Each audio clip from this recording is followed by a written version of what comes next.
Gente, então, bom dia. É um momento bastante importante para nós. A gente fica bastante, vamos dizer assim, ansioso, em certa medida nervoso, por várias razões, né? Uma razão é que eu sou dos mais novos que estão aqui trazendo uma contribuição, né? E talvez um dos mais novos aqui de participantes do seminário, né? Então isso é um peso assim para a gente, né? Eu não estou chamando ninguém de velho, estou dizendo que eu sou muito novo, né? Você é de casa. Antes de eu nascer, o Edgar já era extensionista da matéria. Então, vamos dizer, a carga histórica e a experiência acumulada e os conhecimentos dos debates, não tem como comparar, né? Então, essa é uma coisa. Outra coisa é que está ali, né, o Toninho Locatelli foi meu professor de 5ª e 8ª série, professor de História e Geografia, né? Continua, sempre foi um contador de história, mas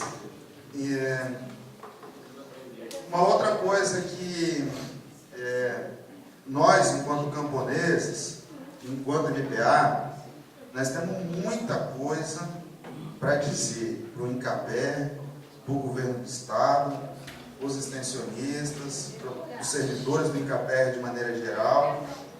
Nós temos bastante coisa para dizer e a gente fica... O que a gente diz hoje, né? O que a gente seleciona? Qual é os assuntos que a gente trata?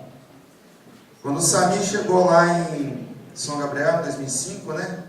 Ele procurou a gente para conversar, nós tínhamos uma secretaria próximo da rodoviária.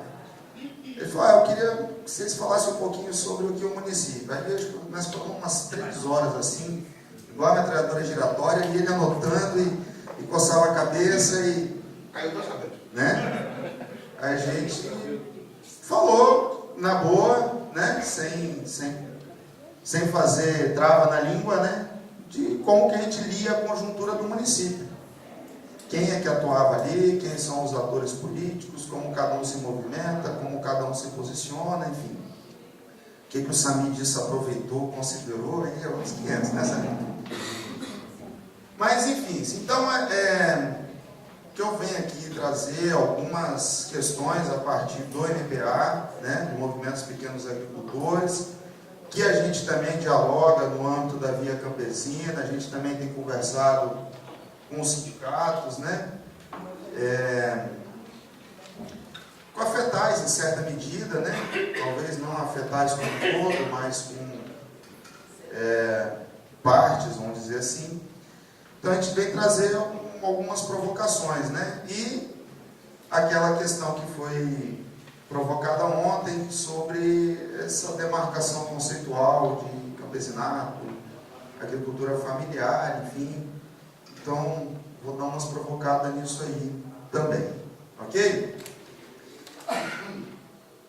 Em 2010, 2011, o último ano do Lula, o primeiro ano da Dilma, eu tive em Brasília, na Secretaria Nacional do MPA, né?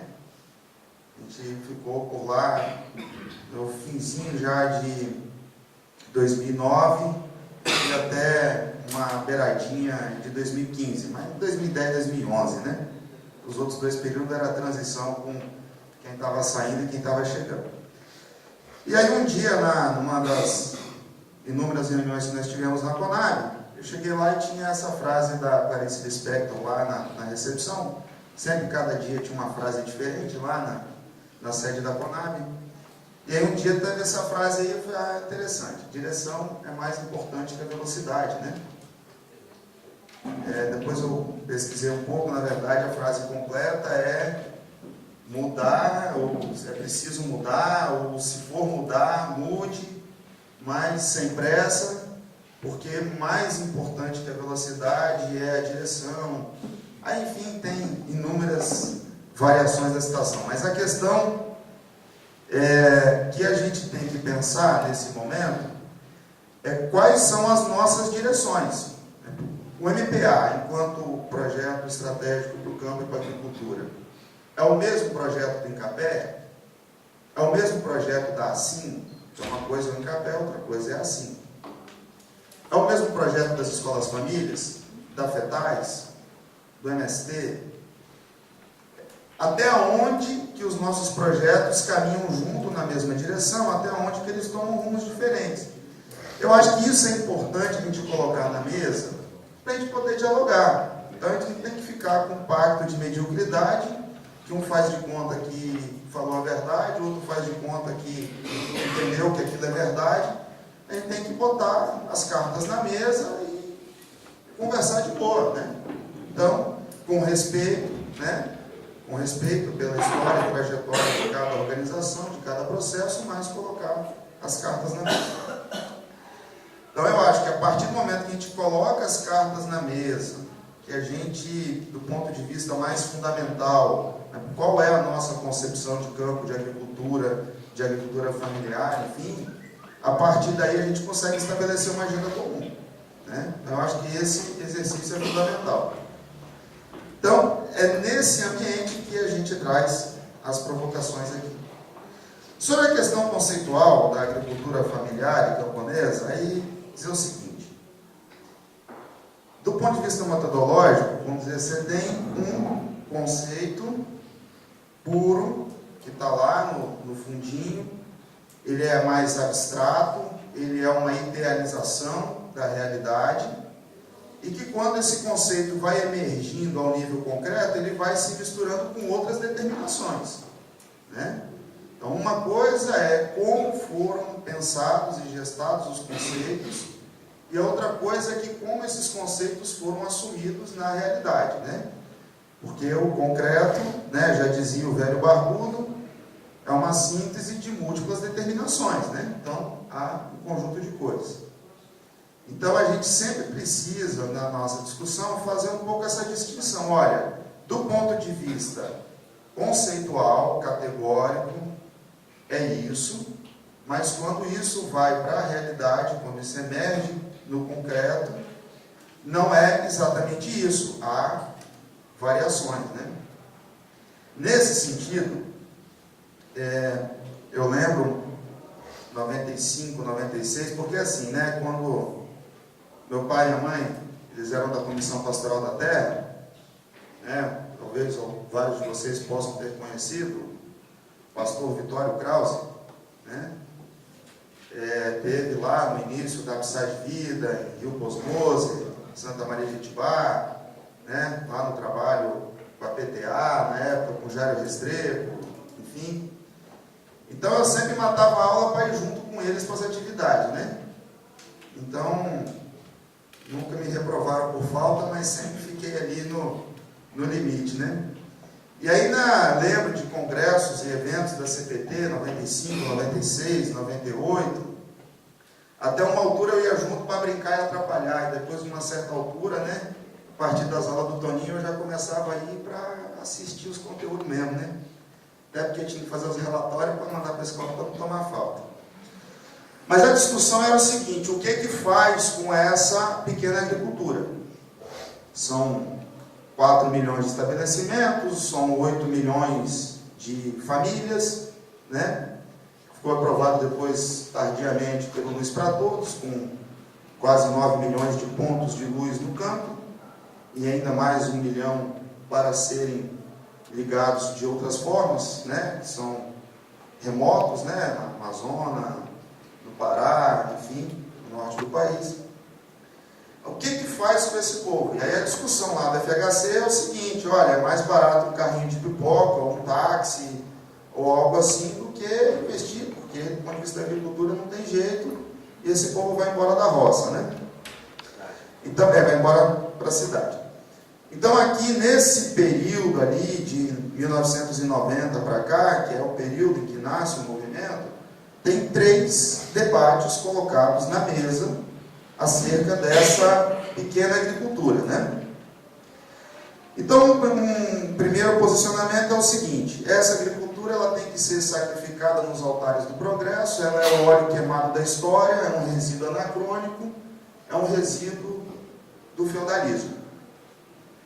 Essa tese é da extrema-direita, da direita, do pensamento capitalista e do pensamento ortodoxo de esquerda, né? Aos quais muitos quadros que estiveram no ideal no governo Lula pensam assim e operaram uma política assim, né? Dessa forma. A leitura é de que o desenvolvimento do capitalismo elimina as relações não capitalistas de produção, né? Ele vai eliminando por diversos mecanismos, ele elimina essas formas não capitalistas de produção, que é, a pequena agricultura é uma forma não capitalista de produção, porque ela não tem trabalho assalariado, né? Você não há generalização da forma mercadoria, né? O trabalho não é uma mercadoria, né? Não é comprado e vendido à força de trabalho. Então, nesse pensamento, o pequeno agricultor ele tem duas possibilidades: ou ele vira exército de reserva, ou ele vira um grande produtor. Ele não tem outro caminho, né? São as duas possibilidades. E aqui, então, se encaixa muito a ideia do produtor rural, né? Não tem diferença do grande e do pequeno, são tudo produtores rurais, né? É um só ministério, não sei o quê, papapá, que aí isso aqui foi para baixo do tapete por um período e agora emerge com força total, né, no cenário golpista. Então esse aqui é vamos dizer assim, um quadro conceitual, né? O segundo quadro conceitual é que essa pequena agricultura ela sustenta a economia de 4.600 e tantos municípios do Brasil, né? No Espírito Santo sustenta 80% dos municípios, né? São 60 e poucos municípios. Produz a maioria do alimento. Naquele momento não se tinha a dimensão de 70%, né? Esse dado estatístico não existia. Tem história, tem cultura e tem resiliência. Quer dizer, na Alemanha está lá os camponeses. Na França está lá os camponeses com denominação de origem, não sei o que, Estão lá na Rússia, estão no Vietnã, estão em Cuba, né? Quer dizer, então, resistem ao capitalismo, resistiram à tragédia da coletivização forçada, das experiências socialistas. Então, ele tem uma resiliência. E esse sujeito aí, ele tem uma relação antagônica com o capitalismo. Ele tende a se insubordinar ao capital. Ele tende a operar na ilegalidade, na informalidade e tudo mais, né? E aí, nessa ideia, tem duas possibilidades. Ou ele luta para seguir existindo com aquele seu modo de vida, seu modo de produzir e de viver, ou ele vira exército industrial de reserva.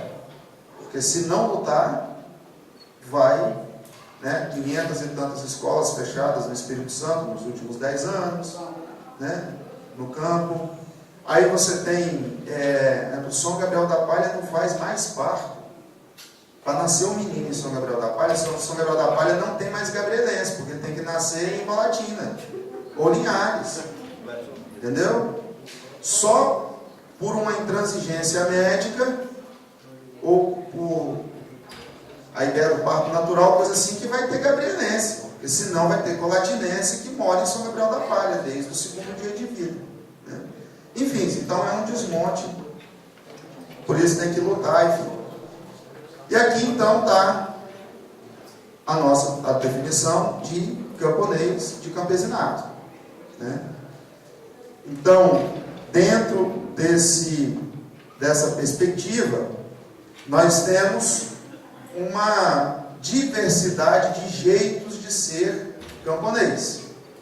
Então, no conceito aquelas famílias ou comunidades, porque não é a forma camponesa de produção não é exclusivamente familiar. Você tem sistemas comunitários, você tem sistemas tribais, tem uma infinidade de formas de produção de alimento, de cultivo do solo, de áreas coletivas. Então você tem geraizeiros, as quebradeiras de coco babaçu, fundo de pasto, fecho de pasto, faxinalenses, enfim, tem uma infinidade. Né? Aqui no Espírito Santo nós temos polonês, italiano, pomerano, Hunsrück, né? Não é falar tudo alemão, não é alemão. Uma coisa é pomerano, outra coisa é Hunsrück. São dois sujeitos diferentes, né? Diferentes mesmo. Dialeto, alimento, comportamento social, são coisas distintas. Né? Aí você tem quilombola, tupiniquim, guarani, né? Pescadores e camponeses, marisqueiros. Então você tem uma extrativista, tem uma infinidade de formas não capitalistas de produção que estão ali existindo e resistindo, enfrentando a tudo e todos.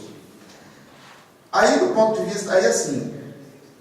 vista conceitual vem uma terceira, de que essa pequena agricultura ela tem que ser amarrada à indústria, ela tem que alimentar a indústria, ela tem que ser moderna, integrada, ela tem que transferir valor, ou seja, tem que ser explorada, a montante e a jusante, pela indústria de insumos, pelo capital financeiro, que financia a produção, né, o capital bancário e comercial. E ela é subordinada à lógica de produção.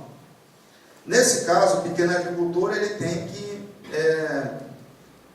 no bom sentido, ser um sebraiano, tem que determinar o ponto de equilíbrio, o custo de produção marginal, para avaliar se compensa aumentar a produtividade ou não, qual é o nível, os níveis ótimos de produção. Então ele tem que ser um econometrista, especialista de um único cultivo, né? Ou ele faz isso, ou ele vira exército industrial de reserva. O problema é que esse agricultor aqui, segundo os estudiosos da área, do próprio Fernando Henrique, da época, diz, olha, tem espaço para 700 mil, porque esses caras aqui vão para nicho de mercado. Não é produção de escala. Isso aqui é produção de morango orgânico, não sei o quê. Isso aqui é turismo rural, papapá. É produção de óleos essenciais para não sei o quê. Tá? Não é produção de alimento. Até porque, para que feijão, alface, tomate? O negócio é soja e milho manipulado de diferentes formas, com polivitamínico da baia para suprir os minerais. Então o cara compra um chocolate e pensa, estou comendo chocolate. Ele está comendo gordura hidrogenada, com açúcar, não sei o que, papapá, caramelo. Aí compra um iogurte de leite. Aí olha lá, soro de leite em pó reconstituído. Olha só, soro de leite em pó reconstituído. Emulsificante, que é o amido do milho, né? E aí vai, né? Goma não sei o que, corante não sei o que. Ali está muito longe o leite, muito longe. Então, não é necessário a agricultura para produzir alimento, a agricultura familiar, a agricultura camponesa. O agronegócio dá conta. Então, tem que ter uma agricultura aqui especialista para alguns nichos de mercado. Isso é a tese da agricultura familiar. Certo? Bom, no que isso vai emergindo para a realidade, nós conseguimos a política, a Lei Nacional da Agricultura Familiar, que pela primeira vez, positiva na lei. Aí na verdade, se a gente for pegar assim, essa concepção aqui de campesinato, muitas vezes quando a gente fala agricultor familiar, nós estamos falando dessa concepção, tá certo? Estamos falando disso. Então, nós não estamos fazendo, um tempo nós brigamos muito, nos últimos tempos, não vamos ficar discutindo entre nós, com fetais, com esse ou com aquele, com a universidade, se o termo agricultor familiar é correto ou não. A questão é que quando ele está falando de agricultor familiar e está pensando isso aqui, Está pensando na resistência e na existência do povo? O conceito é menos importante, né? Então, conseguir uma lei da agricultura familiar, dando a política de até, e vamos para frente, e vamos tocando. Aí começou a vir a agricultura camponesa e familiar. Beleza, tem vários documentos dos governos e tal, está lá a agricultura camponesa e familiar. Ótimo, é um avanço porque vai demarcando conceitualmente esse posicionamento. Agora, tem pessoas que falam da agricultura familiar e sabem que estão falando disso aqui. Certo? Então nós temos que conseguir distinguir. Nós estamos falando de quê? Qual é a nossa concepção? A concepção da MPA é a agricultura camponesa. É a concepção do quadro anterior. Se for para caminhar naquilo ali, estamos juntos. Claro, o conceito puro, quando isso emerge na realidade, há um conjunto de mediações. Beleza, tranquilo quanto a isso. Agora tem que entender o que é essencial e o que... Enfim. Eu vou pular isso aqui.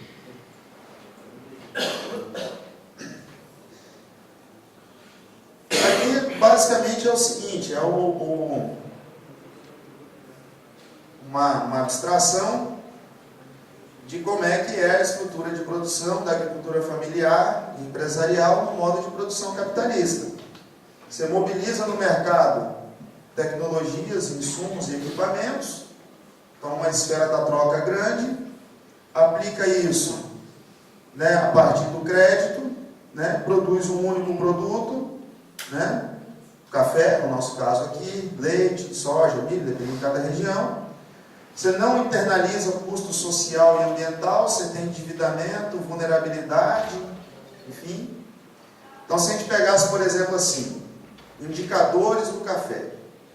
Qual a porcentagem de matéria orgânica no solo ao longo dos últimos 30 anos, na lavoura do agricultor? Esse indicador está fora de qualquer coisa nossa. Nosso indicador é renda, produtividade, porcentagem de matéria orgânica. Profundidade da primeira camada do solo, a camada fértil. Níveis dos minerais, capacidade de troca catiônica. Nós não estamos medindo a qualidade do nosso solo, nós estamos destruindo o nosso solo, alavancando uma alta produtividade a partir da destruição do solo, né? Então, consumo da herança, né? Da cerca que o pai deixou, do curral que o pai deixou, do galpão que o pai deixou, e endividamento, né?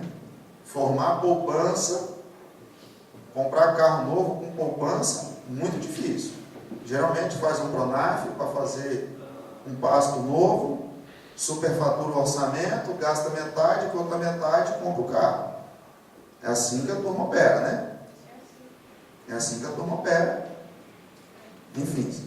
E as consultorias não estão nem aí, porque interessa para elas 2% do crédito. E geralmente ainda cobra mais 2% na hora de elaborar o projeto, mais a outorga, mais o CAR, né? Então é um negócio altamente lucrativo, né? Certo? Aí tem dinheiro para passar por fora do funcionário do banco, para ele acelerar a tramitação do projeto, roda um dinheiro por fora com a agropecuária, né? Para direcionar algum produto talvez que seja desnecessário, mas quem paga a conta no fim é o agricultor. E aí, também, numa perspectiva de modelo, né, do que seria o que nós estamos chamando de agricultura camponesa, porque aí outra coisa que a gente é acusado assim, vocês estão defendendo uma agricultura atrasada? Não.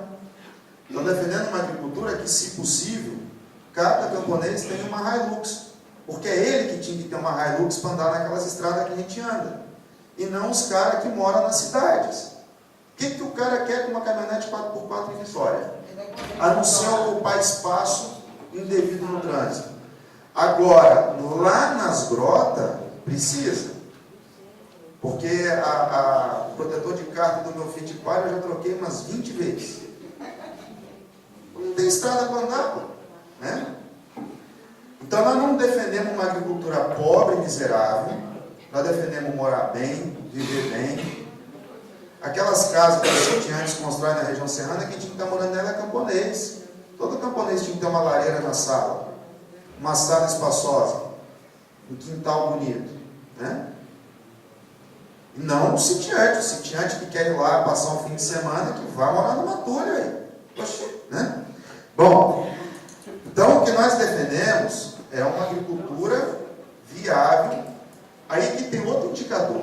Quantas horas de sono por noite? Qual é o percentual de famílias que tomam remédio controlado tarja preta? Isso a gente não mede, mas o que tem de camponês nosso, que dorme à base de tarja preta, porque se não for assim, não dorme, não é pouco. Então, é uma perspectiva em que a esfera da troca é reduzida e a esfera da produção é aumentada, na medida em que, ao nível de comunidade, de território, a gente tem um conjunto de recursos autorreproduzidos. Sementes, muda, ração, combustível, né? Álcool, né? Na indústria nós produzimos álcool. Então, se aumentar a condição de autonomia de recursos produzidos na própria propriedade e reduzir o fluxo de mercadoria do mercado, equilibrar a relação homem-natureza, conectar o mercado, a conexão entre produção e consumo, conectar. Os agricultores do MPA de Alto Tijuco Preto estão sendo agora procurados pela Peter Fruit para organizar a produção de morango para Estados Unidos e Holanda, se eu não me engano. Né? Quer dizer, desconecta totalmente a produção, né? Aquela questão da desterritorialização que o professor falava aqui ontem. Né? Então, a lógica camponesa é uma lógica conectada de produção e consumo, e que reverte para o conjunto da comunidade do território. Então, discutir a questão da sucessão camponesa somente pela renda é uma ignorância. É um elemento fundamental. Mas tem as relações de gênero e geração, que é um problema sério. A camponesada é machista. Tem problema de violência contra as mulheres. As meninas não querem a vida que a mãe tem. O cara tem imobilizado na propriedade dele 200 mil reais, 300 mil reais em equipamento, mas não tem uma máquina de lavar roupa. Né? Então, tem muitos problemas que não é só a renda. Né? E a própria existência da comunidade. Você tem uma comunidade que só tem velho, que a molecada está saindo. Aí vem a justiça e proíbe festa. Aí vem o padre e diz que na igreja não pode vender bebida alcoólica. Acabou, não tem mais festa. Em São Gabriel da Palha esse ano não teve nenhuma festa. E quando tem, é um bingo. Não tem o forrozinho, isso aqui. Está acabando, velho. Como é que vai ficar? Qual é a oportunidade de enfim. Então isso aqui do ponto de vista conceitual. Desses dados aqui o Edgar já passou, vou pular. Só queria fazer uma referência ao que o professor Eros trouxe ontem, dessas funções aqui, né? Dizer, ó, 43% da produção agropecuária é café, não é para produzir dólar, não é para produzir alimento. Produção de alimento, 11%, né? Produção alimentar, então, enquanto o valor da produção, nós estamos cada vez mais indo para produzir divisa. Esses municípios aqui, amarelinho, são municípios que a população reduziu entre 2000 e 2010, em números absolutos. Esses aqui, o laranjinha mais claro, ficou entre uma redução pequena e estável. Esses outros aqui tiveram população estável, o mesmo número que tinha em 2000 tem em 2010, ou seja, mesmo tanto que nasceu, mesmo tanto que morreu. E aí, esses mais vermelhos e esse vermelho mais escuros, com crescimento acelerado e acima da média. Então, a função de deslocar o Exército Industrial de Reserva continua operando. O eixo da 101 Soretama, Jaguaré, Pedro Canário, Conceição da Barra, São Mateus, tem idade média mais baixa, e aí os interiores, Itaguaçu, Laranja da Terra, Itarana, idade média mais alta. Tem 10 anos de diferença de idade média entre um e outro. Então, quem está saindo é a juventude. Não são famílias inteiras. O mercado consumidor, o balde cheio, né? Um agricultor lá de Baixo Guandu falou comigo, o balde cheio, ele enche o balde de leite e enche o balde de dinheiro da agropecuária, do veterinário, do banco, mas não o meu. Se sobrar, sobra bezerro. E o bezerro que sobra não é suficiente para reinvestir em cerca, em curral e não sei o quê. 15 dias atrás eu tive com um especialista, um agricultor chamado Romário, município de Seberi, no Rio Grande do Sul. E ele é um desses sebraiano aí, econometrista e tal. Aí ele disse, olha, a gente fez os cálculos aqui com o Sebrae e o meu ponto de equilíbrio é 65 vacas com 20 quilos de leite por dia. Se eu tiver menos do que isso, minha produção é inviável. Aí eu falei, tá, mas isso nas condições de preço atual. Sim, mas o preço vai subir, vai ter isso, vai ter aquilo, vou ter lucro e tal. Eu falei, tá, mas e se tiver algum outro fator aí fora da circulação econômica que interferir? Não, mas não está. 3, 4 dias depois veio a história de importação de leite do Uruguai. O ponto de equilíbrio dele vai para 100 e tantas vacas. Então, é complicado, né? Quem ganha, você pega assim, ó, todos os municípios nossos do interior, onde vocês estão, farmácia, supermercado e agropecuária. Todos os donos, se não estão de Corolla, estão de Hilux. Entendeu? Essa é a transformação que foi operada.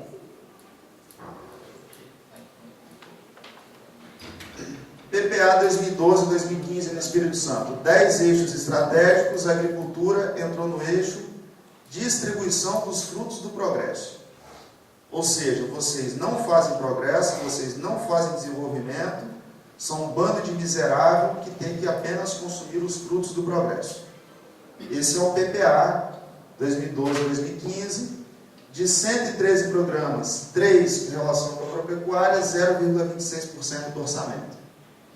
Esse era o PPA que foi aprovado ali no primeiro ano do Casagrande. Fiz o trabalho meu do curso de especialização em gestão pública, eu fui detalhando esse PPA, cada ação, não sei o quê. Aí depois, quando pega o nível de execução, aí foi pior ainda, né? Foi pior ainda. Mas eu não tive como pegar, porque quando eu fiz, ainda faltava o relatório consolidado do último ano. Segunda questão aqui, peguei a produção total de alguns produtos e dividi pelo número de habitantes daquele período. Então, isso aqui é a produção per capita de mandioca por capixaba. Chegamos a 430 quilos, hoje estamos abaixo de 50 quilos. Produção de mandioca no Espírito Santo. Isso aqui não é a produção de mandioca absoluta, é a produção de mandioca per capita, né? A produção per capita de milho, produção per capita de arroz, produção per capita de feijão, produção per capita de laranja, acabou o pomar, né? Ao coco verde, junto com arroz, sabe qual é a mágica aqui? Provárzea. Que os técnicos indo em capé na frente, marcando o lugar onde as dragas vinham atrás e abrindo as valetas. Provárzea. Essa ascensão do coco aí, nós conseguimos ver, deu quando? Nós saímos de 3 quilos para 50 quilos de coco por habitante. É ano embaixo aí. Ano, 69, 59, 69, 79, 89, 2000, 2010, 2015. Café. Aí o café, né? Saímos de pouco mais de 100 quilos para 350 quilos de café por capixaba por ano. Cana-de-açúcar, né? Tem a crise do setor sucroalcooleiro. E a pimenta do reino, né? A nova febre aí do Espírito Santo, né? Que é uma febre mesmo, né? É uma febre, agora veio para R$ 8,00 o quilo. Aí a febre chegou a 40 graus, começou a dar convulsão em alguns, e a gente não sabe como é que vai terminar essa história. Mas tem agricultor que se endividou em R$ 200 mil, né, para plantar 20 mil pés de pimenta, e não sei o que e tal. Tenso. Beleza. Isso aqui, essas 4 linhas coloridas, é a cesta básica de Vitória, Belo Horizonte, Rio de Janeiro e São Paulo. E a linha azul, o Índice Nacional de Preços ao Consumidor, partindo de todos os 3 partindo de 100 e corrigidos. Né? Então aqui tem um descolamento da cesta básica aqui, ó, 2007 e 2008. Ela descola. Então o preço dos alimentos tem crescido em ritmo muito superior ao índice de inflação, porque se abandonou paulatinamente a produção de alimentos, tanto no Espírito Santo como no Brasil como um todo. Aí é o seguinte, o que está, na nossa opinião, por trás desse processo? Então, de novo, a gente volta para um nível de reflexão mais abstrato ao concreto. Então, o Estado, aí eu não estou falando do Estado do Espírito Santo, estou falando do Estado em sentido geral, ele é uma necessidade do capital. Não existe capitalismo sem Estado. Quando coloca assim, a agricultura familiar depende do Estado, né? Como o Florentino colocou aqui. Beleza. Agora parece que o agronegócio não depende do Estado. Tira a Embrapa, o Sistema Nacional de Crédito Rural, as universidades públicas, a infraestrutura, o que sobra do agronegócio? Aí você vem dizer que, porque a agricultura familiar ela só existe subsidiada pelo Estado. Aí o agronegócio não é não? O agronegócio não é, vive totalmente autônomo e independente do Estado. Tenha paciência, né? Então, o Estado, ele é uma necessidade do capital. Aí é o seguinte, quando a gente vai fazer um financiamento, quem é que garante de eu pagar esse financiamento? Eu tenho que dar uma garantia. Se eu não pagar, o banco aciona o sistema judiciário que vai lá e toma minhas posses. Então o Estado garante as leis, as normas, o mercado de trabalho. Então não tem como pensar o capitalismo sem o Estado, né? Então o Estado tem a sua intervenção estatal e pela sua intervenção estatal ele tem que produzir e manter as relações sociais de produção capitalistas. Ok? Então... Até tinha gente que pensava isso, mas depois que o governo americano teve que pagar a dívida, né, das montadoras americanas, é isso. Porque o bom desse momento que nós estamos vivendo é que as coisas vão ficando escancaradas. Teve um período histórico aí que as coisas ficaram muito mascaradas, né? E agora a gente está sendo forçado a escancarar as coisas. A gente tem que dar nome aos bois. Nós vivemos no capitalismo. E nós vivemos num país capitalista de terceiro mundo. Num país capitalista que não tem espaço para ele sentar à mesa.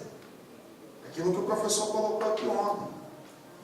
Nós vivemos num país capitalista que o mercado de trabalho não é para 40%, 50%, 60% dos trabalhadores. O mercado de trabalho é para 5% ou 6%, o resto é da informalidade. Quem vai cuidar da política social nas cidades, quem cuida da política social nas cidades é o tráfico. Nós caminhamos para um estado híbrido, como tem no México, em que são as máfias que dominam. A gente experimentou isso aqui no Espírito Santo esse ano. Aquela greve da polícia foi um acerto de contas interno, a ação da Lecoq, né? Testar a capacidade das empresas de segurança privada, que são dos coronéis da polícia, né? que estão articulados no Espírito Santo em Ação, em várias agências da Águia Branca, está lá os seguranças da Visel, né? Então nós estamos caminhando num processo de transformação do Estado, né? Bom, então, o Estado tem que produzir e manter as relações sociais de produção. Isso significa que o Estado tem que produzir exército industrial de reserva. Como que produz? Inviabilizando a vida de quem está no campo. O Estado tem que garantir salários baixos. Como garante salário baixo? Alimento a preço baixo. Como garante alimento a preço baixo hoje? Soja e milho. Né? Então, são determinações, do ponto de vista mais abstrato, que passam por essas questões aqui. E vocês, servidores do ICAPE, vocês são agentes do Estado para fazer isso. Vocês foram contratados para fazer isso. Tá certo? Se a gente volta no século XIX, você tinha uma disputa na Alemanha entre uma linha de agricultura baseada em pó de rochas, biofertilizantes, e uma outra linha do Liebig, do NPK e da agricultura química. O Liebig ganhou a parada, depois, com os nazistas, deu uma impulsionada naquele modelo agroquímico, que foi fundido com a indústria militar, que foi espalhado no mundo inteiro e tratado como verdade universal. Então, a assistência técnica foi criada para difundir esse modelo de agricultura. Do ponto de vista essencial, do ponto de vista abstrato, né, dos modelos, é isso. Quando vai para a prática, aí faz o concurso público, entra o Edgar lá, e aí começa a falar da agricultura agroecológica alternativa na época, né? E aí começa, aí o servidor se organiza em associação, aí começa a questionar o Estado, aí vira uma confusão. Mas é isso mesmo, é da vida. Esse Estado, ele está submetido a uma economia mundial, em que cada qual tem a sua parte. Abaixo do Estado, num nível mais concreto, nós temos o regime político, o brasileiro determinado pela Constituição de 88, que estabelece as regras, judiciário, executivo, legislativo, o pacto federativo, obrigações e deveres do Estado, dos cidadãos, né? Enfim, tem um regime político que tem uma intervenção pública, e essa intervenção pública, ela já começa a sofrer interesses dos grupos hegemônicos. Aí aqui vamos para as categorias gramscianas, né? Mas aqui é o seguinte, quem é hegemônico hoje? Capital financeiro. O Meirelles, se a Dilma caísse, ele seria ministro da Fazenda, se a Dilma ficasse, ele seria ministro da Fazenda. Isso estava dado, né? E ele já disse que se o Temer sair, ele continua. Como ele está cagado, né, ele virou uma confusão, porque as quadrilhas no poder estão se enfrentando e aí nem eles mais se entendem. Então respingou algumas coisas no Meirelles, tem tomado uns tiros de fogo amigo. Não sabe se ele fica ou não, mas o que é certo é, se não é o Meirelles, é outro no mercado financeiro. Porque esse é o setor que tem hegemonia na sociedade. Vai ser o amigo Praga. Concluindo. Nesse nível aqui, quem determina é o modo de produção capitalista. As relações capitalistas de produção é que determinam isso aqui. Nesse nível, é a luta de classes. É o acúmulo da luta de classes no fim da ditadura, no processo da ditadura, que resultou na Constituição de 88, que é progressista, que não foi de todo implementada. A gente deu alguns passos no governo Lula. E aí, ao nível mais concreto, nós temos o governo, com suas políticas, que ele tem que produzir e manter as relações sociais de produção capitalistas, dentro da economia mundial constituída. Ele tem que responder aos interesses do grupo hegemônico, capital financeiro, austeridade, redução de gastos, aumento de arrecadação, e toda a novela que vocês devem escutar aí, quando se vê o governo, né? E ele tem que se manter no poder. E aí ele tem que atender alguns interesses. Então estão distribuindo secador de café, e trator, e não sei o quê, e começa a ter um conjunto de coisas. Aí começa a fazer um aceno para assim, para tentar trazer junto o servidor, porque enfim, o que quer ser governador de novo. Então ele também não pode fazer nu e cru isso aqui, tem que mascarar, tem que ir lá e bater um papozinho lá com as associações, com os agricultores, faz uma mediação aqui, uma mediação ali. Bom,